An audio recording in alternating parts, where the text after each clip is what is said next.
subscribe. Tariq Radio. Like and subscribe. Here. Brother Torin, let me get Torin back in real quick. Brother Torin, hop on in.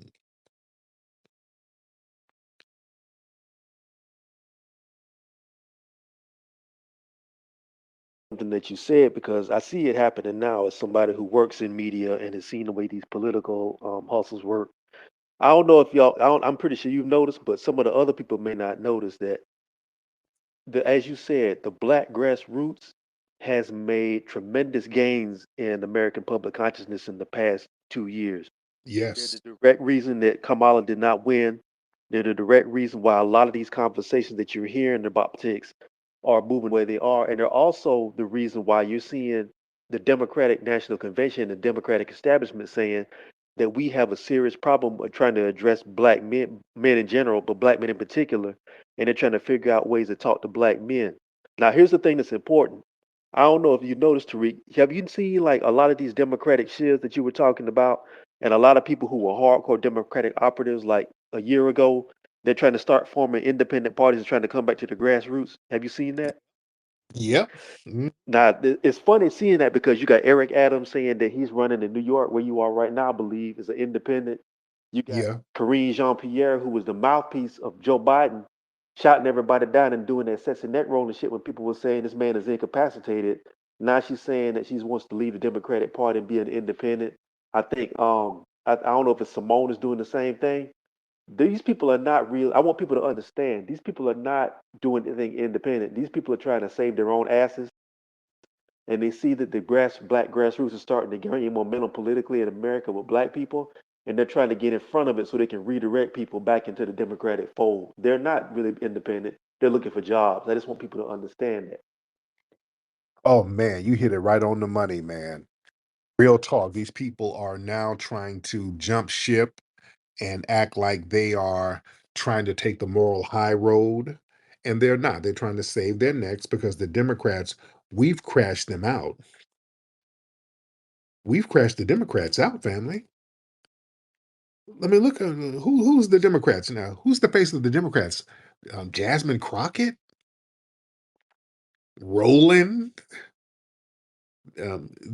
these clowns. Look at these Democrat shills. Some of these so-called people that they try to make it seem like they're grassroots. Some of this one particular clown that won't really do no straight up debate with nobody. These are clowns. The Democrats look like goddamn clowns right now. The Democrats, and I did a broadcast about this not too long ago. The Democrats at this point is the party of lames. The Democrats look lame and corny. You understand? Everything about them is corny. It's lame. Remember, they had some kind of Democrat um, event a few months ago, and they had some woman on the stage singing Negro spirituals. Remember that? These people have just lost it. Yeah, remember that? Y'all look that up. She's like, yes, before I speak, I like to give y'all a little something. We fight on, we fight on, we fight on. Like, what the hell? What are you doing? They're lame. They look, listen, we don't rock with these folks no more. They overpromise, underdeliver. They do bait and switch. They sit up here and just babble nonsense. They do a bunch of symbolic gestures, goofy photo ops running around with kente cloths and doing the Wakanda hand gestures. We're tired of that empty symbolism bullshit.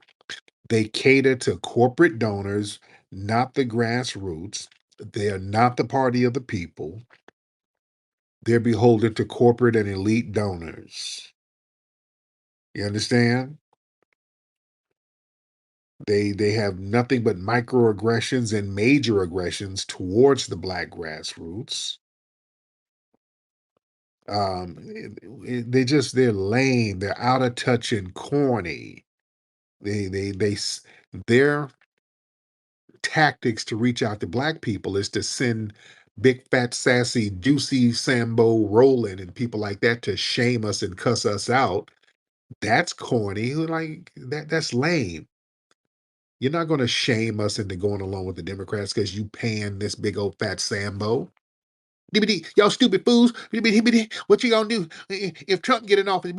He gonna cancel Black History Month, and y'all gonna get shipped to Liberia. Man, shut up, nigga. Just shut up. Y'all just these shaming tactics are lame. Everything is lame, lame, lame. Just shut up. Oh goodness, boy, we got a lot of folks in here still. We're in here. A lot of y'all in here. Should I get a couple of more calls? Because I don't want to be up too late. Uh, raise your hand. Raise your hands, ladies and gentlemen. Let's get Mo Bunny in the building. Mo Bunny in the building. Mo Bunny. What's up, Mo? Mr. Mo Bunny. Flex, what it do, baby? What's up, Mo Bunny? How are you, sir? Oh man, I'm good. And I like what you're saying about them Democrats, cause like, I'm in DC right now, right? I'm born and raised. My family from out down south Louisiana, Yeah. and we've been here for a while. People was like, oh, cause I told them I'm going to Louisiana, Texas, all these red states. And like, oh, you got to be careful. You know what I'm saying? Them racist crackers with all that shit. I don't fuck about that. But I went down there. You know what I'm saying? I ain't had no problems. But when I go to the blue states, New York, DC, it's trashy and shit. The people kind of foul, so people warning me about the red states, but I'm like, these Democrats seem to be more fucked up than I don't fuck with the Republicans though. I'm gonna get that clear too. Oh, yeah. But just saying, it seemed to like to your point, the Democrats, I see what you're saying more. They seem to be more fucked up on their end than Republicans. But to me, MAGA, Democrat, Republican, we making FBA great again. I got my root work under my underarm, so when I'm whooping ass, I won't be musty. You know what I'm saying? I'm gonna land my plane right there. You dig? Brother, man, much respect to you. Yes, I am who I am. Hop on in. Hey Tariq, how you doing? Much peace and blessings to you, your wife, and family. Thank you for letting me on. I just have a couple of quick questions. Because I know you definitely, know what's going on in LA. Yeah. I want to ask, what is your take on that? What's going on right now? And in my opinion, I could be wrong, and correct me if I am. Do you feel like it's a divergent to look away? Because, like you just mentioned, Black people are waking up. It's not the same thing for Democrats anymore. Do you feel like it's a divergent to steer away from what Black people are standing up for, to like kind of take the attention off that and divert it to the immigrants? Because it seems to me like they've taken this whole thing and made it all about what Black people have been fighting for. It's like they try to just sweep it under the rug, and then they'll try to overshadow it with all of this other immigration issues and things like that. So that's what I really want to ask. Like, what is your take on what's going on in LA, and do you feel like it's a divergent, another tactic or strategy for them to ignore, you know, Black people's, awakening and just realizing that it's been just, basically nonsense, Right. I discussed this a few hours ago. So I already kind of discussed it. So you got to go back and listen to the playback. But yeah, I don't think it's a diversion. I think this is going to work out for us. I think it'll work out for us in a positive way. To be honest, I think it's going to work out because it's not working out for them. They don't really have a legitimate argument. Their argument is, hey, let us come in the country illegally, and if you don't like it, we're going to burn your shit up. That don't look good. That don't look good at all. So again, this focus on really cracking down on illegal immigration, that's a good thing for foundational Black Americans. That works out for us because the negative focus is off of us right now. For decades, law enforcement, military crackdowns, all of that disproportionately targeted us, especially Black protesters, Black communities. Now that pressure is on other groups. So yeah, So we can observe without being the primary targets. And remember, these are the same people that would mock us for protesting and calling us violent and criminal. Now these people, they can get a taste of that. They can go out here and um, get that stigma. That's on them now. And that dismantles the whole model minority narrative. See, certain immigrant groups, they get propped up as being model minorities compared to foundational Black Americans. Now, when they get out of here rioting and clashing with the military forces, see, that image is shattered. That exposed they're not more peaceful or law-abiding than FBAs. You see, all of that. I came over with $2 and all that stuff, and ain't no racism. That's what they would tell us. So now they're trying to drag us in the mix, and we're saying, no, we're good. And now a lot of the government resources that's diverted away from the Black community, meaning the police, National Guard, surveillance resources, that's tied up in managing this new unrest. So that relieves a lot of pressure off of us, all the constant targeting of foundational Black American neighborhoods. So that's freeing up some of that shit off us. Yeah. And see, that reveals the true relationship with the state. See, a lot of these immigrant groups, they come over here assuming that they're going to be fully accepted by the state and they're going to be immune to the harsh responses as long as the pressure is always on foundational Black Americans. So, yeah, this confrontation is showing that they're just as expendable. So that strips away all of their illusions of superiority over us. Yeah, they thought they had superiority over foundational Black Americans, and now they getting that um they're getting the full minority treatment. And also what this does, see, this demonstrates the power of political neutrality. See, we're not wishing bad on anybody. I'm not saying people should be harmed or whatever, but I ain't putting the cape on. That's what we're doing. We're not sitting here wishing anything on nobody. We're just not going to jump up to the rescue. See, we're showing power in neutrality. See, by not participating, see, we show how to be strategically neutral. We can demonstrate that not every fight is our fight, and we can operate with our own agenda and let them operate on their own agenda. You see? And this is good for us because it weakens a lot of these people's coalitions that undermine foundational Black Americans. See, a lot of these so-called minority coalitions, they lump foundational Black Americans in with these immigration causes. So that dilutes our justice claims. You see, so these riots, see, that fractures those coalitions. So that makes it easier for us to push our separate lineage-based agendas. So we should be pumping up that lineage game heavy right now. You understand? We should be super focused on our lineage and our agendas for our lineage. And this highlights why reparations and foundational Black American issues must be kept distinct. See, as all this chaos erupting around immigration, it's clearer that immigration, that's not a foundational Black American issue that has to be conflated with our justice demands, like reparations and lineage-based benefits. Yeah. And then that shifts a lot of what's going on. That shifts public sympathy towards us. See, when the public, they see these immigrant groups rioting and foundational Black Americans, we're being calm and strategic.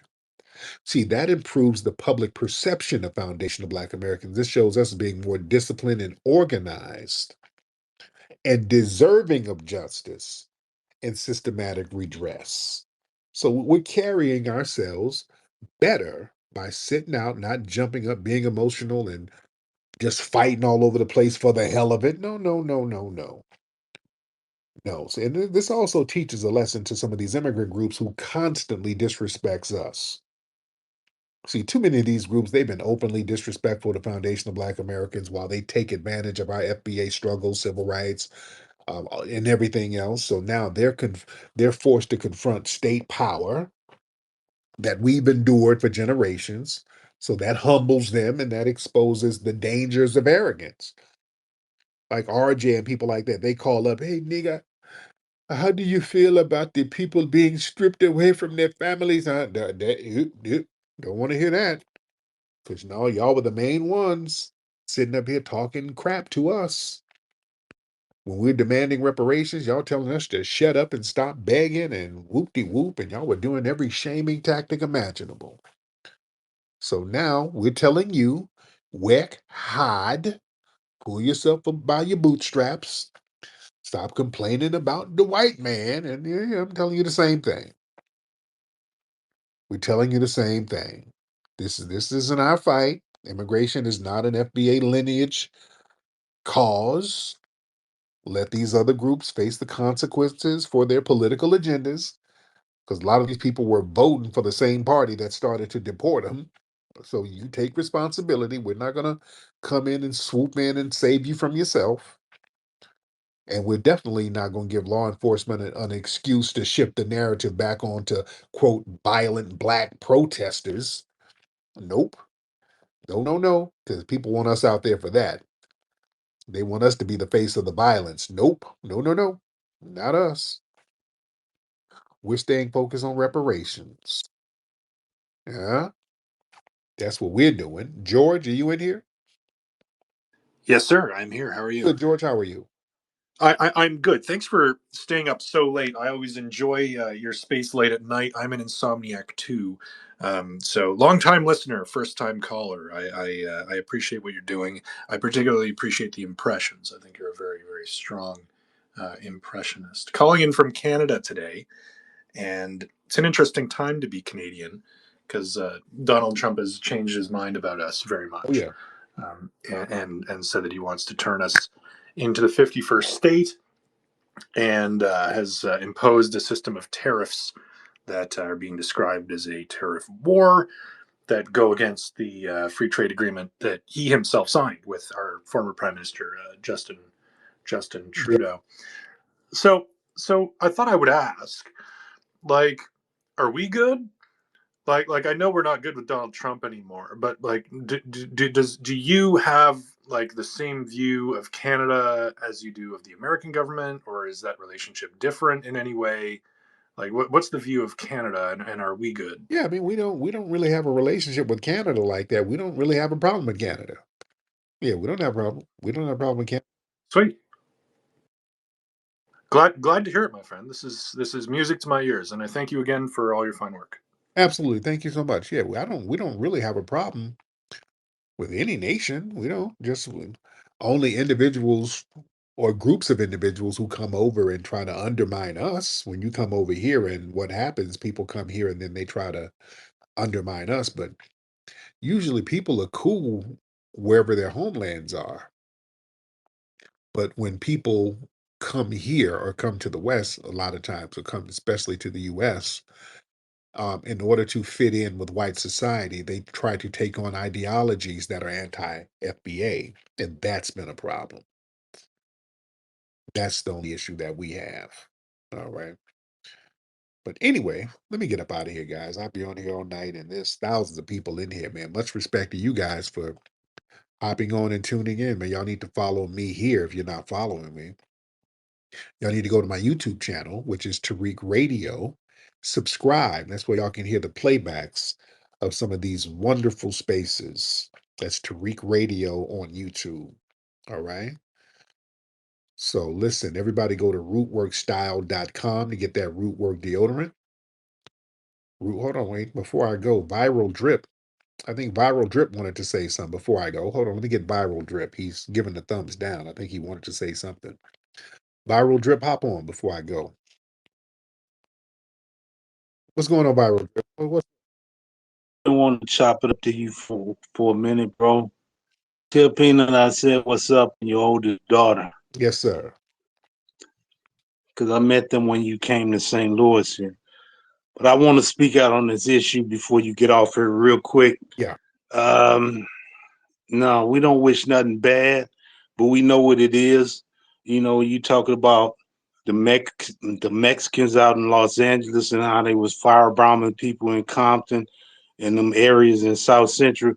No, we don't give a damn. I had a conversation with my brother earlier. He talking about Trump sending in the Marines. I said, good, because people never gave a damn when they was sending in the National Guard on us and making these white civilians deputized to come after us. So I don't feel nothing for them, man. Yeah, Whatever come their way, come their way. man. That's how I feel on that. Brother. And Oh, my bad. Thank you so much, brother. All right, let me get out of here, everybody. Go to hiddenhistorymuseum.com.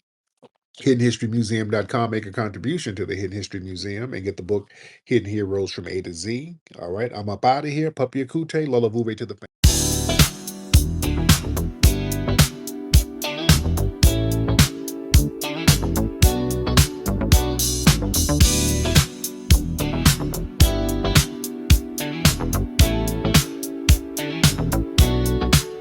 That's that root work flavor, bold and divine.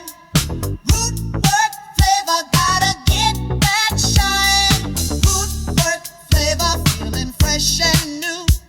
'Cause root work deodorant chooses you. Smooth on the skin, class in your soul. You wear root work when you're in control.